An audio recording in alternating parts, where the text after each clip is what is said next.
누가복음 19장 1절에서 10절까지 말씀인데요. 신약 성경 127면에 있습니다.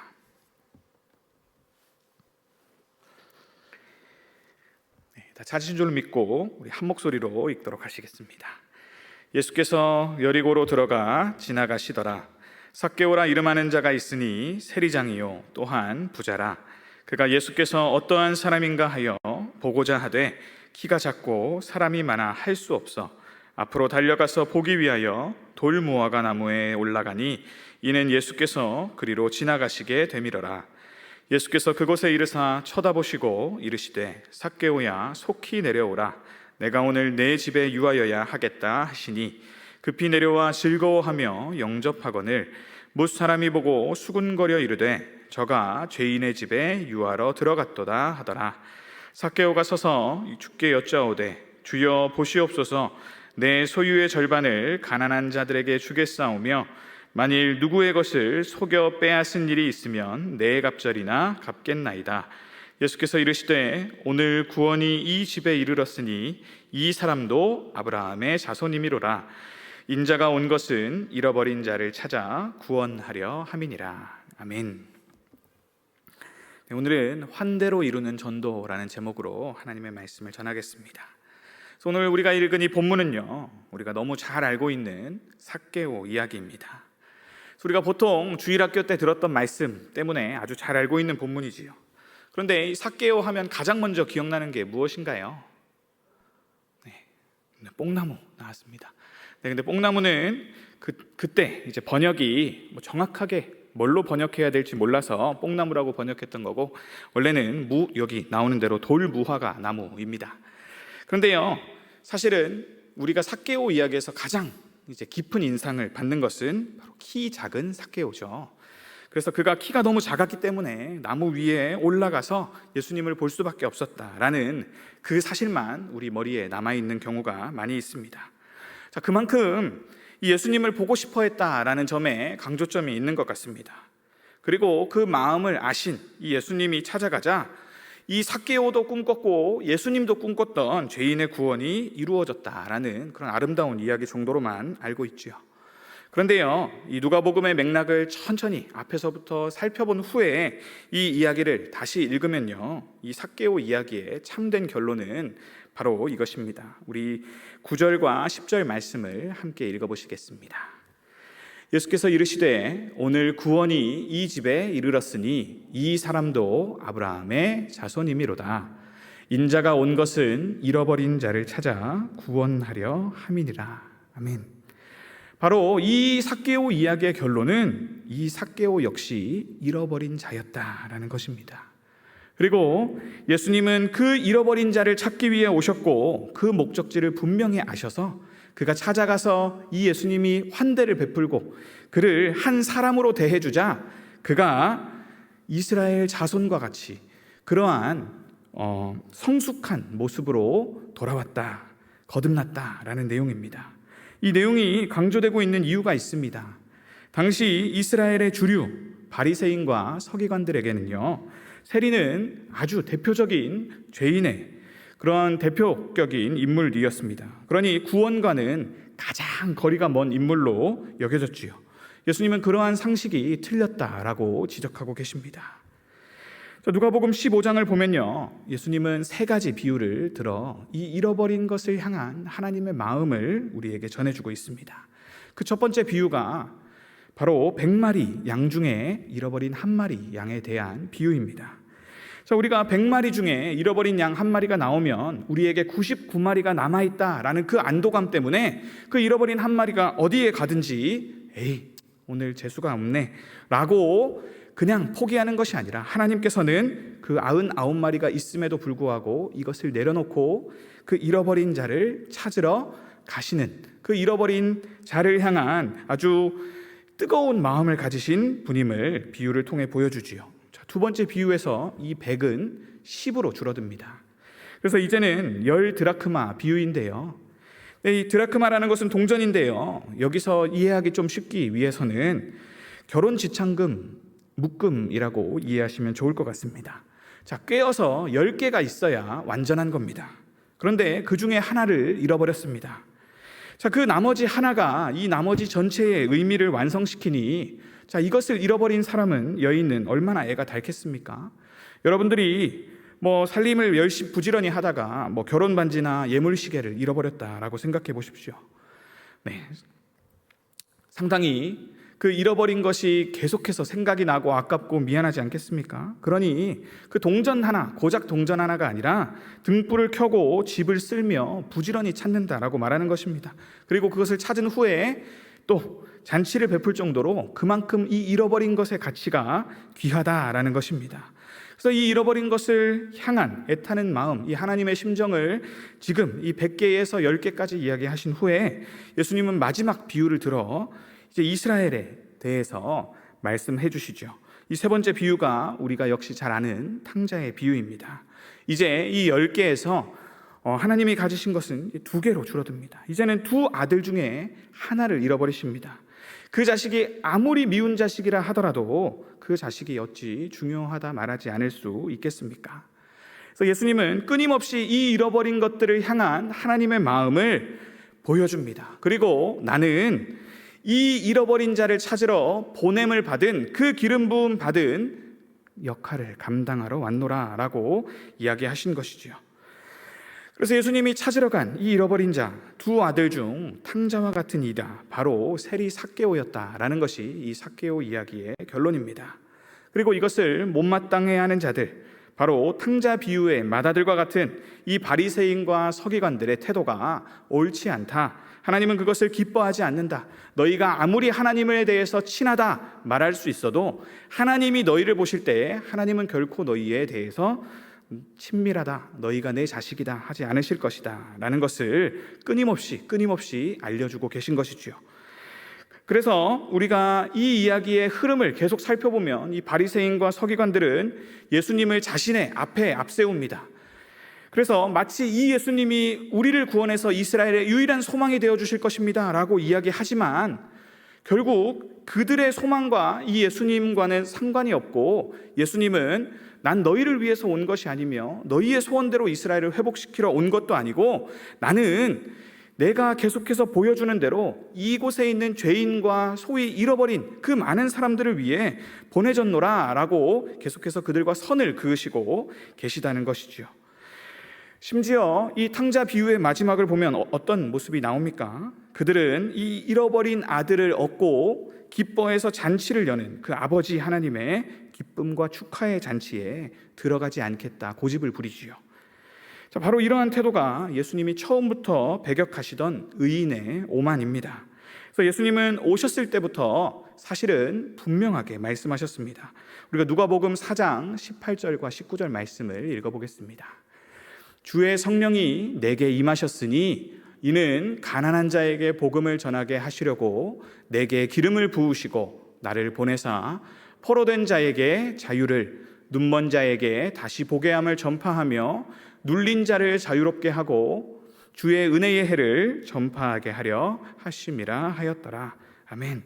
자, 예수님의 사명 선언입니다. 예수님께서 이제 그분의 공생의 사역을 시작하시면서 내가 누구고 무엇을 위해 왔노라라는 사실을 온 이스라엘에 선포한 것이죠.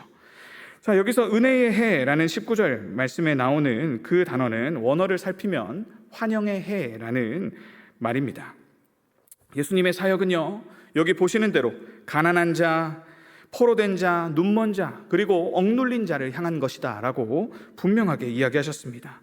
예수님은 그와 같은 약자들, 소위 세상에서 소외돼서 더 이상 소망을 발견할 수 없고 세상이 그들을 향해서 너희를 통해서는 선한 것이 날 수도 없으며 너희는 구원받지 못할 만한 사람들이다 라고 말했던 그 애통하는 자, 가난한 자, 그들을 찾아가서 그들이 복이 있고 그들이 하나님의 환대를 받을 것이고 그들이야말로 하나님의 잔치에 초대받을 백성임을 끊임없이 알려주고, 그래서 예수님의 심적인 임재를 통해 그들에게 환영을 베풀고 복을 선포하사 하나님 나라로 그들을 초대하려고 이 땅에 오셨다라고 분명하게 밝혀주셨다는 것입니다.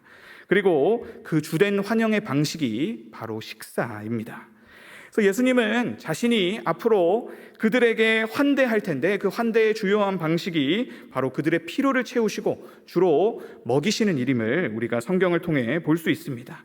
그래서 우리가 계속해서 봐오듯이 예수님과의 이 식탁의 교제를 통해 죄인들은 이제 하나님 구원 밖에 있던 외인으로부터 하나님의 친구로 변화되는 모습을 우리가 볼 수 있습니다.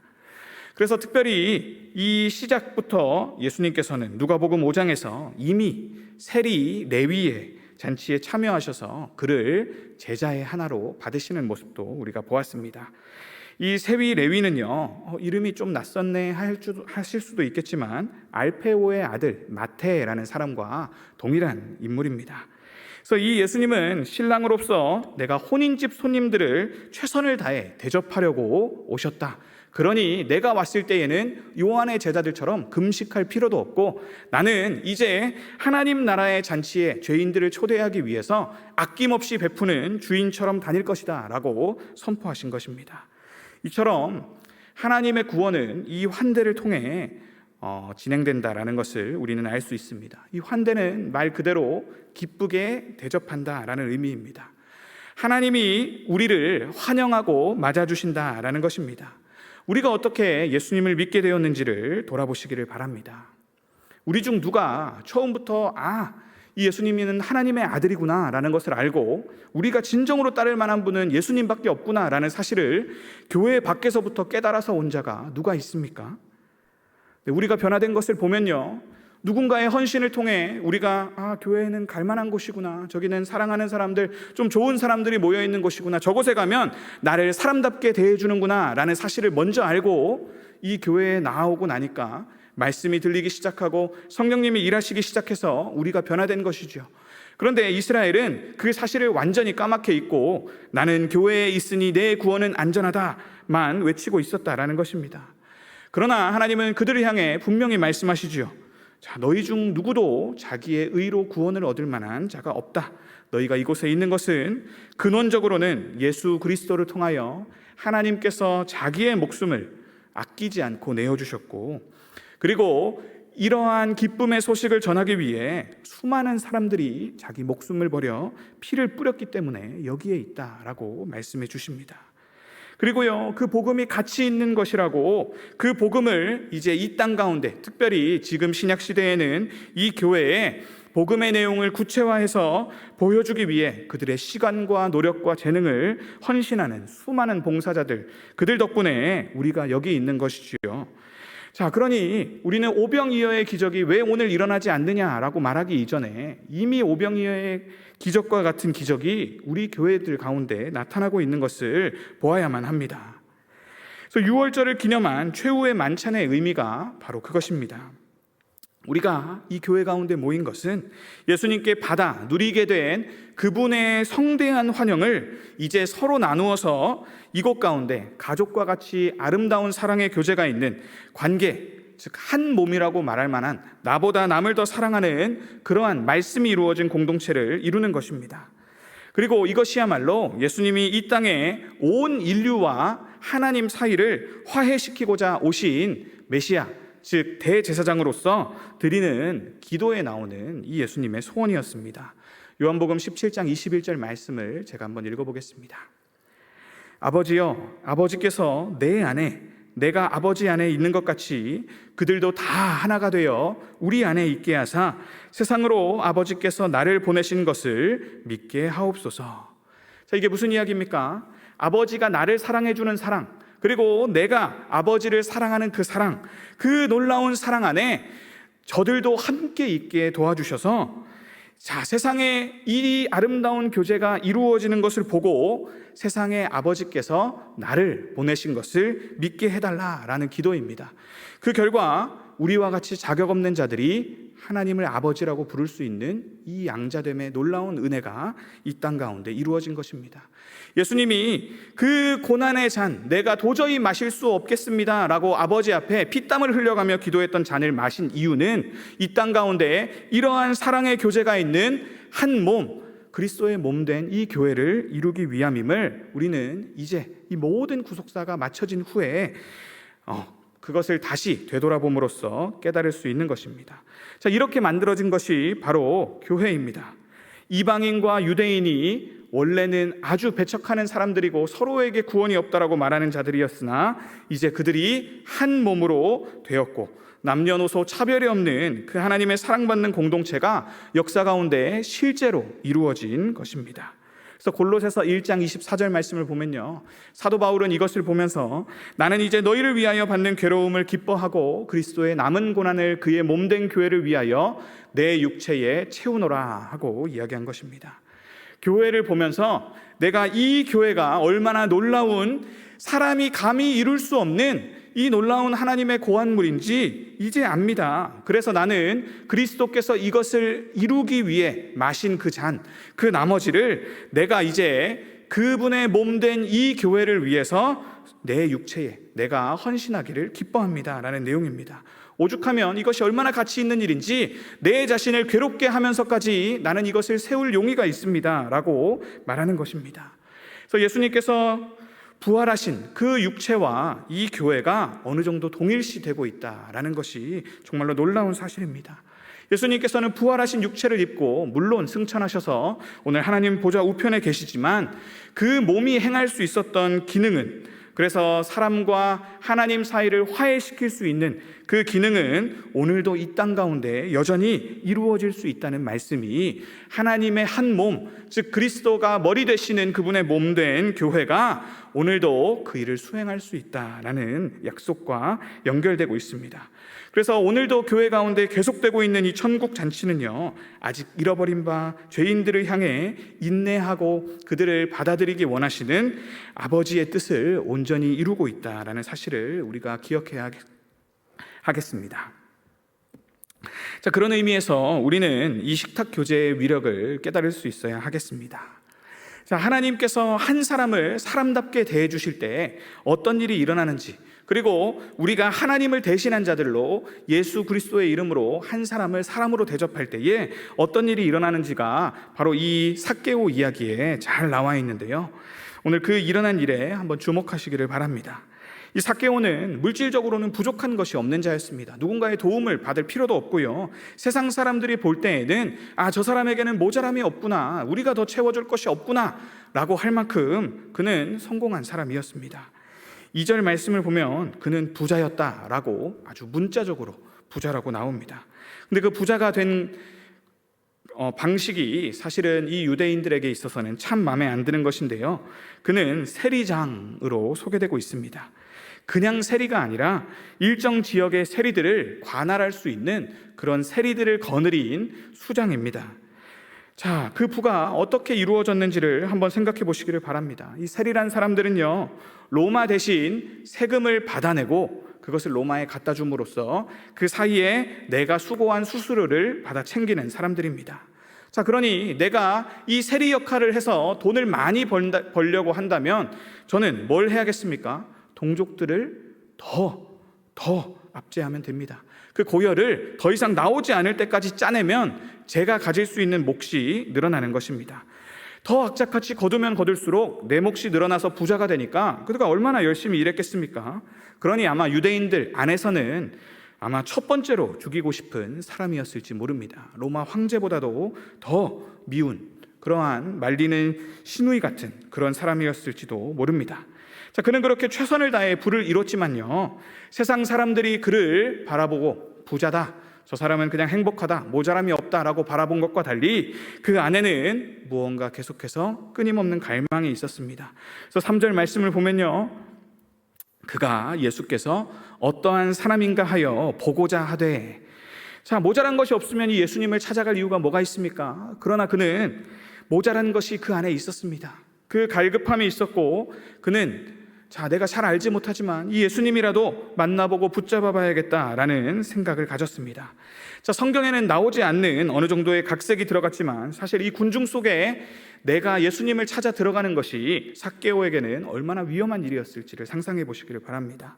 그래서 이 3절 말씀에 보면 키가 작고 사람이 많아 할 수 없어 앞으로 달려가 보기 위하여 돌무화과 나무에 올라갔다라고 나오는데요. 물론 그냥 보러 나온 사람이 많고 내가 키가 작아서 그들을 뚫고 나가서 예수님을 보지 못한다라는 정도의 의미로 볼 수도 있지만, 사실상 내가 했던 일을 생각하면 예수님을 만나기 위해 그 군중들 사이에 들어갔다가는 어디서 날아오는지 모를 칼에 맞아서 죽어도 이상하지 않은 것입니다. 자, 그럼에도 불구하고 용기를 내서 이 삭개오는 예수님을 만나러 나선 것이죠. 자, 그리고 그가 키가 작았기 때문에 이렇게 군중 뒤에서 근위병을 거느리고 예수님을 만날 수 없었고, 자, 그 결과 돌무화과 나무에 올라갔다라고 이야기합니다. 여러분, 돌무화과 나무에 올라갔다라는 사실이 여러분들에게는 어떻게 느껴질지 모르겠지만, 여러분 다 큰 어른이 무화과 나무 위에 이렇게 혼자 기어 올라가 가지고 그곳에 앉아서 예수님을 이렇게 기다리고 있는 걸 보면, 자, 주변 사람들에게 얼마나 체면이 깎일까요? 네, 그것도 부자고 가진 것도 많고, 자, 밖에 나와서는 근엄한 척 해야 되는, 그래서 나에게, 내 적들에게 내 완벽함을 보여야 되는 그런 높은 지위에 있는 사람이 내가 뭐가 그렇게 부족해서 예수님을 만나보겠다고 나무 위에 올라가겠습니까? 그는 모든 체면을 내려놓고 예수님을 찾을 만큼 갈급한 자였다라는 것입니다. 예수님께서는 그런 그를 그냥 존재로서 아시고 그 수많은 군중들 가운데 그 앞에 서셔서 그를 쳐다보시고, 그가 자기 속에 있는 이야기를 하기도 전에 내려와라, 내가 너희 집에 유하여야 되겠다라고 말씀하셨다는 것입니다. 자, 그가 초대하기 전에 예수님은 먼저 그의 식탁에 앉고자 그 자리에 가셨다라는 것입니다. 예수님은 이처럼 잃어버린 자를 위해 오셨고, 잃어버린 자들을 정확히 알고 잃어버린 자 앞에 가서 정확히 내가 불러야 할 자들을 부르신다라는 이야기가 이 삭개오 본문의 내용입니다. 자, 그러자 어떤 일이 일어났습니까? 8절 말씀인데요, 우리 같이 한번 읽어보겠습니다. 삭개오가 서서 주께 여짜오되 주여 보시옵소서, 내 소유의 절반을 가난한 자들에게 주겠사오며 만일 누구의 것을 속여 빼앗은 일이 있으면 내 갑절이나 갚겠나이다. 자, 이게 무슨 이야기입니까? 삭개오가 거듭났다라는 이야기입니다. 자, 여러분, 삭개오가 어떤 사람입니까? 어떻게 그 돈을 모으고 어떻게 그 자리에 앉게 되었습니까? 그런데 삭개오는 그 자리에서 예수님과 교제를 나눈 후에 지금 뭐라고 이야기하고 있냐면, 내 소유의 절반을 가난한 자들에게 주겠습니다 라고 말했습니다. 그의 주인이 바뀐 것입니다. 그가 그렇게 돈으로 얻고자 했던 그것을 돈이 아니라 예수님이 주셨다라는 것입니다. 그러니 이 예수님이 너무 좋고 이 예수님의 말씀이 맞으니 내가 이 예수님을 모시기 위해 예수님이 원하시는 것이 무엇일까 고민하다가 그는 내 소유의 절반을 가난한 자들에게 주겠습니다 라고 말했다라는 것입니다. 자, 하나님이 우리에게 그분의 소유를 기념하라고 주신 요구가 있었지요. 바로 11조입니다. 근데 삭개오는 지금 자기가 구원 얻은 자로서, 내가 하나님께 속한 자로서 11조만 드리겠습니다 라고 하고, 그 11조를 드린 것에 대해서 자랑스러워하며 바리새인처럼 내가 하나님 앞에 설 만한 자입니다 라고 말한 것이 아니라, 지금 11조를 훨씬 넘는 절반을 자발적으로 드리게 되었습니다. 이것은 가난한 자들, 하나님께서 나에게 주신 이 사랑을 내가 나처럼 이 누군가의 도움을 필요로 하고 이 땅에서 무시당하며 절실하게 그 구원을 바라는 사람들에게 내 소유를 쓰겠습니다 라는 환대를 베푸는 사람으로 그가 바뀌었다라는 것입니다. 그리고 그 이어지는 내용은 만일 내가 누구의 것을 속여 빼앗은 일이 있으면 내 갑절을 갚겠나이다 라고 이야기합니다. 자, 이 속여 빼앗은 것에 대한 그 이스라엘의 율법이 또 있습니다. 그래서 레위기 6장 5절을 보면요, 너희가 누구의 것을 빼앗은 일이 있거나 누구의 것을 탈취한 적이 있으면 거기에 20%, 즉 5분의 1을 더해서 배상하라. 그러면 너희의 관계가 다시 온전케 되리라 라고 말씀하신 이 질서를 위한 내용이 있었는데요, 지금 삭개오는 내가 누구의 것을 빼앗은 일이 있으면 내가 20%를 더해서 고작 그것으로 갚는 것이 아니라, 내가 100만 원을 빼앗았으면 율법대로 120만 원을 돌려주는 것이 아니라 400만 원으로 돌려주겠습니다 라고 말하고 있는 것입니다. 자, 얼마나 놀라운 일입니까? 자, 이스라엘의 세리를 향한 시선이 어땠습니까? 저들 가운데선 구원이 날 수 없다. 저들과 하나님이 어떻게 상종할 수 있겠느냐? 자, 하나님이 저들 중에 어디 거할 곳이 있겠느냐라고 말했지만, 그 상식을 깨고 의외로 예수님께서 찾아가셔서 그를 사람답게 대해주고 그와 함께 식사를 나누고 또 내가 왜 왔는지 설명하니까 이 사람이 바리새인들보다 훨씬 더 나은 의의를 갖게 되는 놀라운 일이 일어나더라라는 것입니다. 자, 누가복음 3장 말씀을 보면 이렇게 나옵니다. 자, 세례 요한이 자기에게 세례를 받으러 온 사람들에게 이런 세례를 베풀면서 한 설교입니다. 자, 세리들도 그 안에 있었습니다. 세리들도 세례를 받고자 하여 와서 이르되 선생이여 우리는 무엇을 하리이까 하매 이르되 부과된 것 외에는 거두지 말라 하고. 자, 지금 이 부과된 것 외에 거두지 말라라는 것보다 삭개오가 하기로 한 것이 훨씬 더 크지 않습니까? 자, 율법의 요구뿐 아니라 요한이 세례를 주면서 요구했던 내용이 이미 넘치게 이루어졌다라는 사실을 이 삭개오 본문은 우리에게 알려주고 있습니다.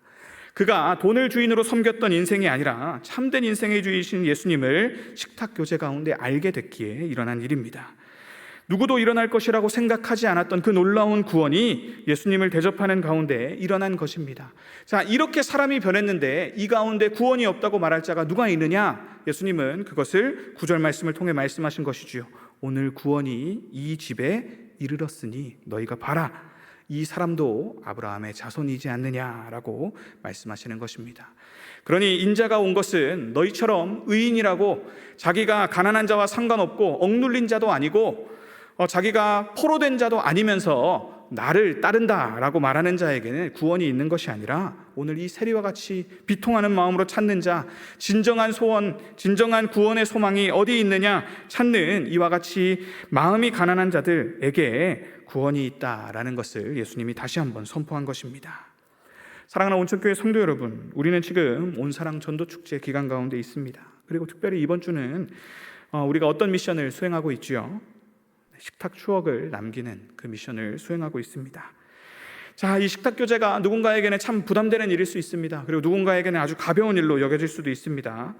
그러나 우리의 모든 생각을 뛰어넘어 우리가 순종하고 하나님이 하실 일들을 기대하셨으면 좋겠습니다. 자, 이 식탁 교제를 통해 우리의 편견과 선입견이 벗겨질 것입니다. 그리고 죄인이 특별하게 도덕적인 결함이 있고 사람을 고쳐 쓰지 못할 만큼 그 사람이 악한 사람이 아니라 하나님과의 관계 가운데 하나님과의 관계 밖에 잃어버린 채로 그냥 놓여있는 그 사람들이 되찾아질 것입니다. 결국 문제는 그들이 하나님을 모르고 하나님께로 나아오고자 하나 그들의 힘으로는 어렵고, 그래서 누군가가 그들에게 손을 내밀어 주기 전까지는 하나님 나라로 올 길이 요원하다라는 사실입니다. 그래서 우리의 생각이 어떠하든지 우리가 나가서 식사를 대접하고 그들과 새로운 관계를 맺어나가기 시작할 때, 그들 가운데 하나님의 환대를 보여주기 시작할 때 그들이 잃어버린 자들이었음이 분명해질 것이고, 그들의 집에 구원이 임했음이 변화된 그 사람들의 존재를 통해 또 그들의 행실을 통해 드러나게 될 줄 믿으시기를 바랍니다. 그래서 성경은 환대가 구원의 조건이라고 말하고 있지는 않습니다. 우리가 환대를 베풀어야만 우리가 의인이 되는 것이 아닙니다.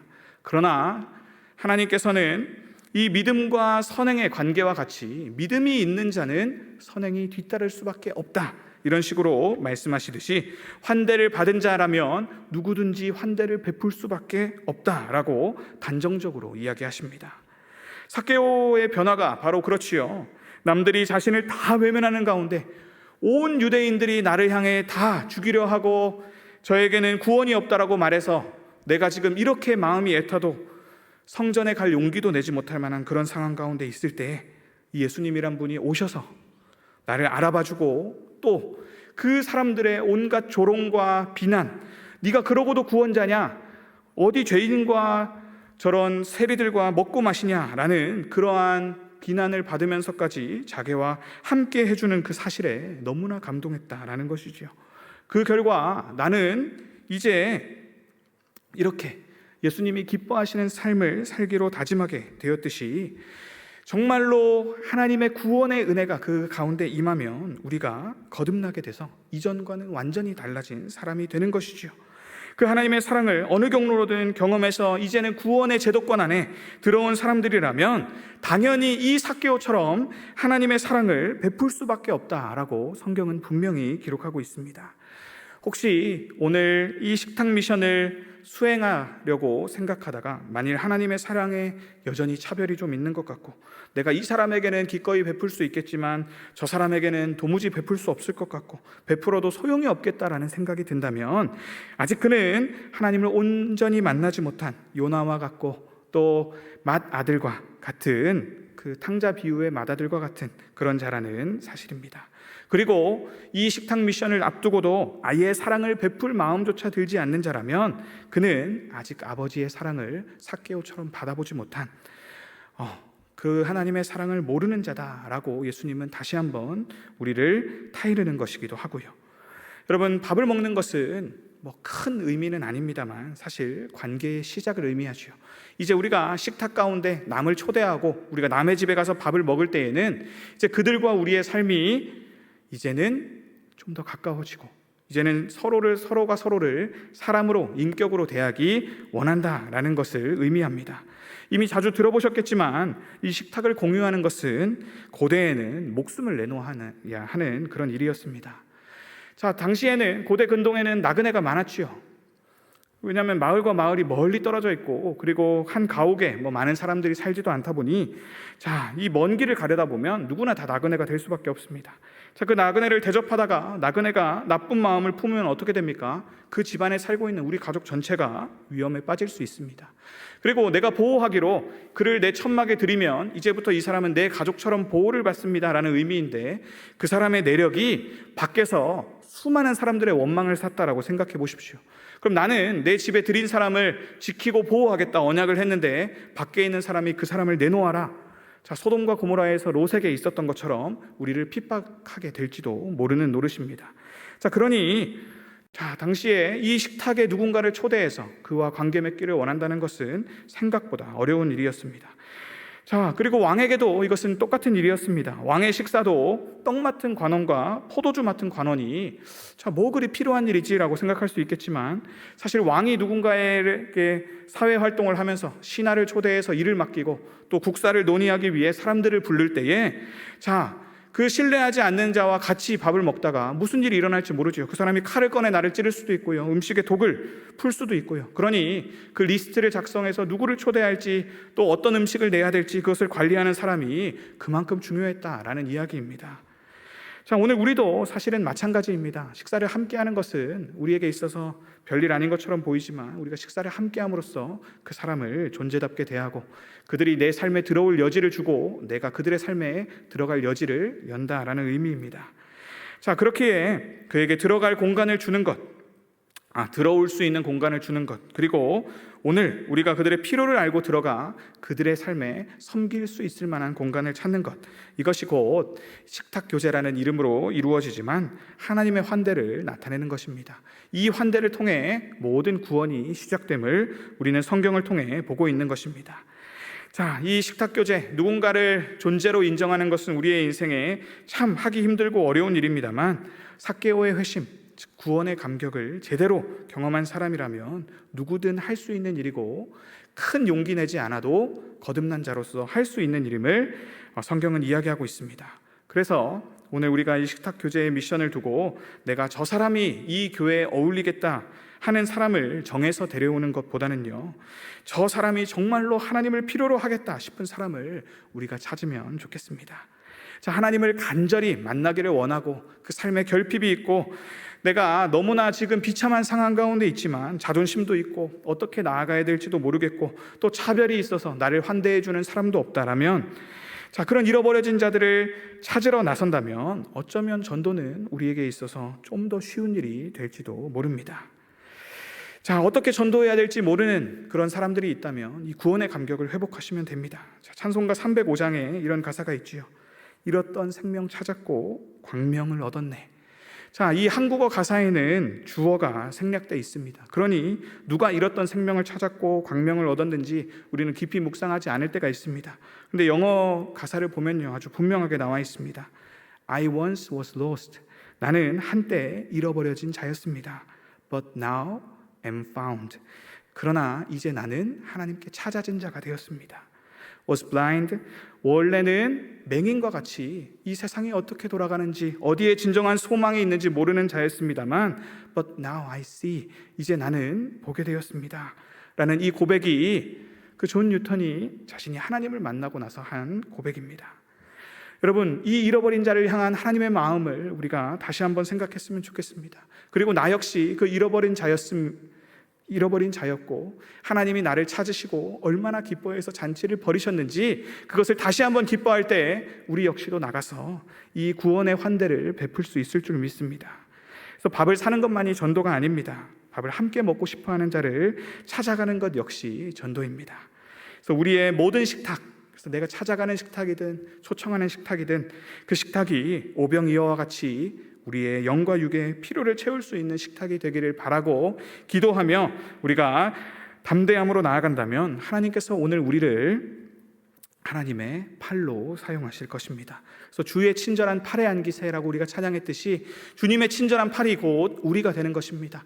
이 교회, 하나님의 몸에 속한 지체, 즉 하나님의 손과 발이 되어 누군가를 섬길 때에 이 예수 그리스도를 통해 삭개오가 변화되어 돌아왔듯이 수많은 영혼들, 잃어버진 영혼들이 하나님 앞에 찾아질 것이라는 놀라운 사실입니다.